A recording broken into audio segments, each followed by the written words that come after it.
J'ai posé il y a quelques jours sur les réseaux un sondage sur Instagram et Facebook avec la question suivante. Avez-vous déjà rencontré ce type de joueur ? Un joueur moyen, entre 15 et 30, qui connaît tout sur la technique du golf et qui ne peut s'empêcher de donner des conseils et se croit meilleur que ce qu'il est réellement. Sur plus de 850 réponses, la majorité est sans équivoque. Plus de 91% d'entre vous ont déjà croisé ce type de joueur. Alors il est vrai que la question peut être mal posée. Un golfeur avec un niveau moyen peut très bien donner de super conseils. Le niveau de jeu n'empêche pas d'approfondir ses connaissances dans la technique du golf et d'être un excellent observateur. Tout comme un joueur pro ne serait pas forcément un très bon enseignant. La preuve, je suis une quiche et pourtant vous êtes des milliers à écouter mes conseils. Bande de pigeons. Mais la façon dont j'ai tourné la question décrit bien un personnage, pas celui d'un golfeur avec un niveau moyen qui reste humble et qui se permettrait de temps en temps de donner des conseils avisés à ses amis, mais bien celui d'un personnage qui ne peut s'empêcher de répandre sa science infuse à tous et qui se prend pour le super golfeur qu'il n'est pas. Et au vu des résultats du sondage, je pense que vous voyez de qui je parle. Vous devez peut-être en avoir quelques-uns dans votre club. D'ailleurs, pour cette vidéo, on va lui attribuer un nom. Raymond. Voilà. Raymond le golfeur. Désolé à tous les Raymond. Et dans cette vidéo, j'avais envie de vous expliquer en quoi ce n'est pas la faute de Raymond et pourquoi on peut pas en vouloir à ce genre d'individu. Générique.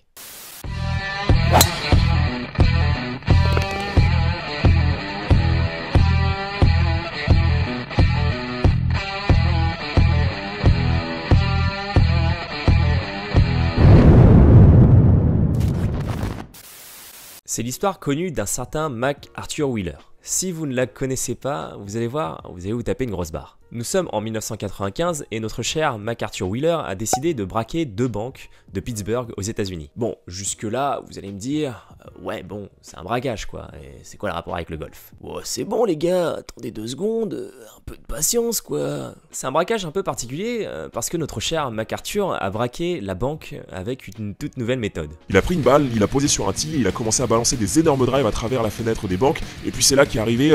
Non, je déconne, on se détend. Il est parti braquer la banque avec un flingue, hein, tout ce qu'il y a de plus classique, si je puis dire, mais à l'exception près qu'il a fait ça à visage totalement découvert. Pas très malin hein, pour un braqueur, vous me direz. Et en effet, il s'est vite fait repérer par les caméras de surveillance et a été identifié par la police qui l'ont arrêté sans grands efforts d'investigation. La police est venue l'arrêter à son domicile pour l'emmener au poste. Ils lui ont ensuite montré les vidéos de surveillance et le braqueur a été surpris de voir son visage sur la bande. Et là, accrochez-vous bien, le mec a expliqué aux flics qu'il s'était mis du citron sur le visage parce qu'il croyait que ça rendait invisible. Nani ? Et pour confirmer ça, il s'est pris en photo avec un Polaroid et comme par magie, son visage n'apparaissait pas sur la photo. Je crois que ce cher monsieur n'a pas compris le fonctionnement d'un Polaroid. Oh putain, ça fonctionne les gars!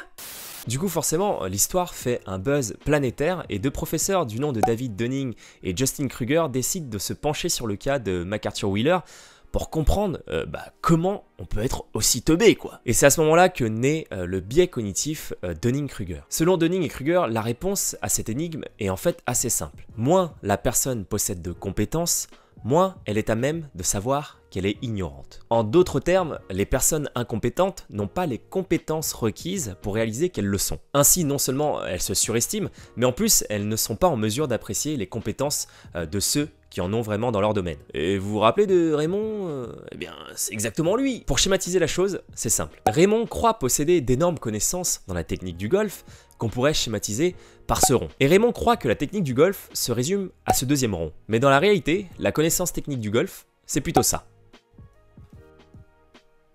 Et le problème, c'est que pour se rendre compte de son ignorance, il faut des compétences qu'il ne possède pas. C'est un peu le serpent qui se mord la queue, quoi. Du coup, c'est pas forcément évident. Vous comprenez maintenant pourquoi je vous ai dit qu'on peut pas en vouloir à Raymond ? Mais du coup, est-ce qu'on peut sauver le soldat Raymond du camp d'extermination Dunning-Kruger ? Voici un graphique établi par nos 2 professeurs pour expliciter ce biais cognitif. Au début, Raymond se situe au niveau de la montagne de la stupidité. Mais comment faire pour que Raymond se remette en question et prenne conscience de son ignorance technique du golf afin de rejoindre la vallée de l'humilité ? Dunning et Kruger ont alors essayé plusieurs façons de faire pour faire prendre conscience aux gens de leur ignorance. Dans un premier temps, ils ont tout simplement confronté les personnes à leur ignorance. En gros, ils ont dit à Raymond « T'es une merde, t'y connais rien, va faire du foot golf ». Eh bien, ça n'a pas véritablement fonctionné. Dans un deuxième temps, ils ont rassemblé les personnes atteintes de l'effet Dunning-Kruger avec des spécialistes de domaines où les personnes se croyaient ultra compétentes. En gros, ils ont fait une journée avec Raymond en compagnie de Butch Harmon, Sean Foley, David Ledbetter, Chris Como, Dave Pells. Oh, le rêve! Mais là encore, ça n'a pas permis à Raymond de prendre conscience de son incompétence. Et le dernier essai de Dunning-Kruger, c'était d'aider les participants à augmenter leur niveau de compétence dans les domaines dans lesquels les personnes se sont surévaluées. Pour Raymond, ça revient à lui faire lire tous les grands classiques de l'enseignement du golf et à lui faire étudier la mécanique physique d'un club et les fondements biomécaniques d'un swing de golf. Et là, bingo, ça a fonctionné, les personnes ont pris conscience de leur ignorance. En gros, Raymond se rend compte qu'il cassait les coronesses à tous les joueurs de son club et qu'en fait 90% de ses coups c'était des topettes, mais pour lui c'était des bons coups parce qu'il n'avait pas conscience que c'était pourri, pour résumer. S'ensuit alors une descente vers la vallée de l'humilité pour ensuite partir vers le plateau de la consolidation des connaissances où Raymond va enfin comprendre que jouer au-dessus de 90, eh ben ça fait pas de toi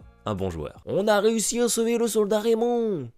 Bon, maintenant vous faites peut-être partie du clan de Raymond sans le savoir, ou peut-être que vous avez peur d'en faire partie, alors je vais vous donner quelques conseils pour vous aider. Vérifiez toujours ce que vous supposez.